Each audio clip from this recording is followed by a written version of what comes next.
বাটপাড়ির তো একটা লিমিট থাকে। হ্যাঁ, এই ঘটনা সম্ভবত বাংলাদেশেই প্রথম। এসি পরিচালনা শিখতে ৮ সরকারি বাংলাদেশি কর্মকর্তা যাচ্ছেন যুক্তরাষ্ট্রে। রয়েছে তাদের মধ্যে পরিচালক নিজেও, যার চাকরির মেয়াদ আছে ৪ মাস। আমরা একটু দেখি এই গুণধর ব্যক্তিগুলো কারা। ৩ দফা পরিবর্তনের পর চূড়ান্ত সিদ্ধান্ত করা হয়।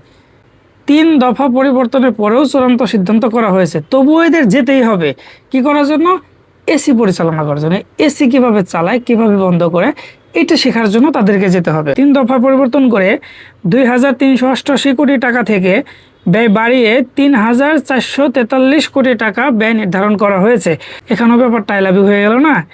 ৩,৪৪৩ কোটি টাকা ব্যয় ধরা হয়েছে।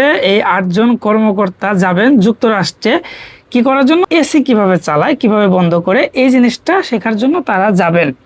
অথচ বাংলাদেশে অনেক ব্যাংক দেউলিয়া হয়ে যাচ্ছেন, গ্রাহকরা ঠিক মতো টাকা পাচ্ছেন না, ব্যাংকটা টাকা দিতে পারছেন না, আর এরা ৩,৪৪৩ কোটি টাকা খরচ করে যাবেন যুক্তরাষ্ট্র। আমরা কোথায় আছি? বিদেশে যান, সফর করতে যান, শিখতে যান, ভালো কথা। ৩,৪৪৩ কোটি টাকা লাগবে শুধু ৮ জন লোকের সফর করতে, তাও এসি পরিচালনার জন্য।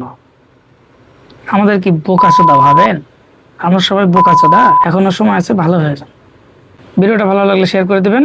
ভালো থাকবেন, ভালো রাখবেন। ধন্যবাদ।